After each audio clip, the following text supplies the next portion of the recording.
Ito namang NBA insider ng The Athletic na si Jovan Buha ay sinabi nga nito ang tatlong areas na dapat ayusin ng Lakers.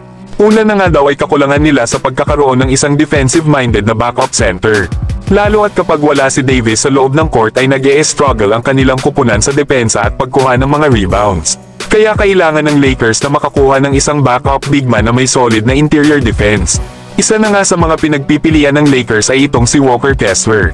Lalo at kilala ito sa kanyang pagiging shot blocker at elite na offensive rebounder. Na nag-average nga ito ngayong season ng 2 blocks per game. Ang problema ay masyadong mataas ang hinihinging kapalit ng Utah Jazz sa Lakers para kay Walker Kessler.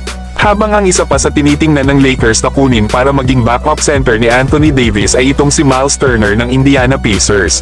Kilala nga itong isang stretch big man sa loob ng court. At isa nga rin itong mahusay na defender para sa mga kalaban.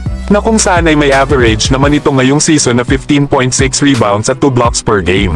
Na meron namang 39% shooting beyond the arc. Sa ngayon ay hinahanapan na ito ng Indiana Pacers ng kupunan na maaari nilang makatrade. Lalo at wala nang balak na bigyan ng Pacers ng contract extension itong si Miles Turner. Kaya possible itong mapunta talaga ng Los Angeles Lakers kapag nagkasundo sila sa trade package na willing ibigay ng Lakers. Ang sunod naman na dapat ma-improve ng Lakers ay ang kanilang depensa, shooting at magkaroon ng isang athletic na wings. Ito nga daw ang kailangan ng Lakers, isang two-way wing na kayang bantayan ng multiple positions. At yung wing na kayang makashoot ng 3-pointer. Bukod kasi kana LeBron James at Dorian Finney-Smith ay kulang na ang Lakers ng isang versatile na perimeter defender na kayang mag-contribute sa kanilang opensa. Na dito nga ay maaari daw kunin ng Lakers itong si Cameron Johnson ng Brooklyn Nets. Perfect daw itong addition para sa Lakers rotation. Isang 6'8" na elite na sharpshooter na may career average na 19 points per game at may shooting na 41% beyond the arc. Ang combination nga daw ng size isama pa ang playmaking skills nito. Ay bagay na bagay ito na makuha ng Los Angeles Lakers. Kaso ay mukhang malabo naman na makipag-trade ang Lakers para dito. Lalo at gusto ng Brooklyn Nets ng 2 first-round picks para kay Cameron Johnson. Sunod naman na maaaring kunin ng Lakers para maging two-way wing nila ay itong si Bruce Brown ng Toronto Raptors.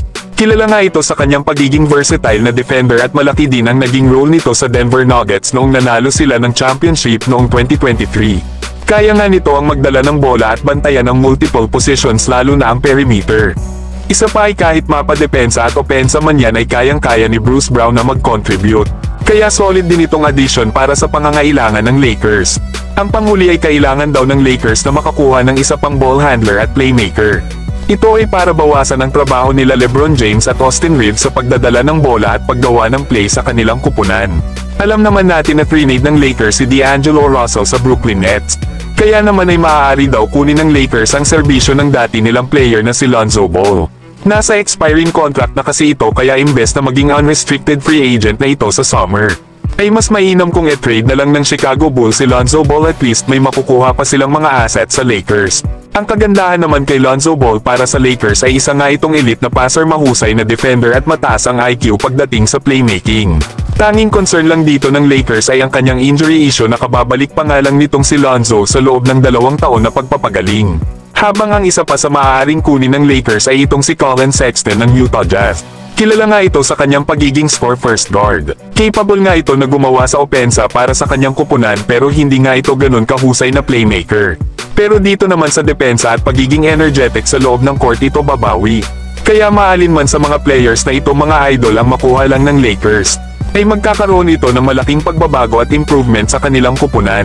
Lalo at ang tatlong area na ito ang pinaka-issue kung bakit inconsistent ang Lakers sa kanilang mga laro. Pero kayo mga idol, kung kayo ang tatanungin, saang area ba dapat ang Lakers mag-focus para i-improve gamit ang pagkuha ng isang player?